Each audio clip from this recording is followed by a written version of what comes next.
এদেশের মাটি ও শিকড় থেকে উদ্ভূত একটা রাজনৈতিক দল, সেই দলটা সম্পূর্ণভাবে বেগম জিয়া এই দলটাকে প্রতিষ্ঠিত করে একটা বৃহত্তম রাজনৈতিক দল হিসাবে, যে দলটি জনগণের আস্থা অর্জন করতে সক্ষম হয়। শহীদ জিয়াকে যখন হত্যা করা হয়, পরবর্তীতে এই দেশনেত্রী বেগম খালেদা জিয়া তিনি কিন্তু কোনোদিন চিন্তা করেননি যে তিনি রাজনীতি করবেন, কিন্তু তাকে আমরা নিয়ে আসতে বাধ্য করি এই জন্য। তখন বিএনপি আমাদের সেই সময় হাল ধরার জন্য, একমাত্র বিএনপিকে সংগঠিত রাখার জন্য, ঐক্যবদ্ধ রাখার জন্য আমাদের নেতৃত্বের প্রয়োজন, এবং সেই নেতৃত্ব উনি দিয়েছিলেন শুধুমাত্র দেশের কথা, দেশের স্বাধীনতার কথা এবং গণতন্ত্রের কথা এবং দলের কথা চিন্তা করে।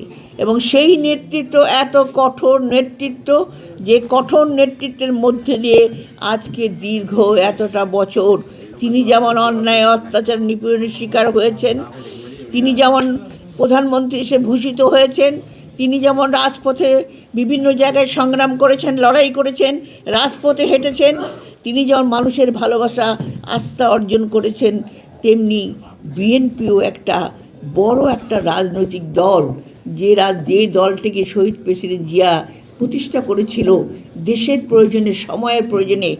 Bashundhara public school and college 2026 শিক্ষাবর্ষে ভর্তি চলছে। এদেশের মাটি ও শিকড় থেকে উদ্ভূত একটা রাজনৈতিক দল, সেই দলটা সম্পূর্ণভাবে বেগম জিয়া এই দলটাকে প্রতিষ্ঠিত করে একটা বৃহত্তম রাজনৈতিক দল হিসাবে, যে দলটি জনগণের আস্থা অর্জন করতে সক্ষম হয়।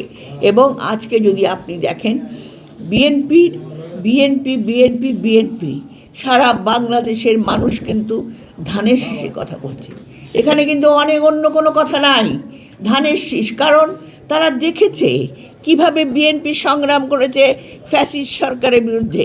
তারা দেখেছে 17 বছরের সংগ্রাম, 17 বছরের সংগ্রাম, যে সংগ্রামে দেশনেত্রী বেগম খালেদা জিয়াকে তিলে তিলে মারার চেষ্টা করা হয়েছে। আমরা বিএনপির বাংলাদেশের জনগণ দেখেছে কিভাবে তার উত্তরাধিকার 2 সন্তানকে মেরে ফেলার চেষ্টা করেছে, এক সন্তান চলে গেছে, আরেক সন্তানকে মৃতপ্রায় অবস্থায় বিদেশে যেতে বাধ্য করেছিল। সেই অবস্থা থেকে তিনি যে সংগ্রাম করে আপোষহীনভাবে মাথা নত না করে তিনি যে কর্মকাণ্ড করেছেন, তার যে রাজনৈতিক জীবন যদি আমরা চিন্তা ভাবনা করি, বিশেষ করে 86 ছিল তার জীবনের সবচেয়ে বড় টার্নিং পয়েন্ট, যেখানে তিনি প্রথম স্বৈরাচারের সাদের বিরুদ্ধে যখন নির্বাচন দিল, সেই নির্বাচনে শেখ হাসিনা বলল যারা যাবে তারা জাতীয় বেঈমান বলে চলে গেল, কিন্তু দেশনেত্রী বেগম খালেদা জিয়া বললেন এই যাওয়া মানে হলো আমার, ওদের হাতে হলো গোলামের জিঞ্জির, আমার হাতে হলো স্বাধীনতার পতাকা।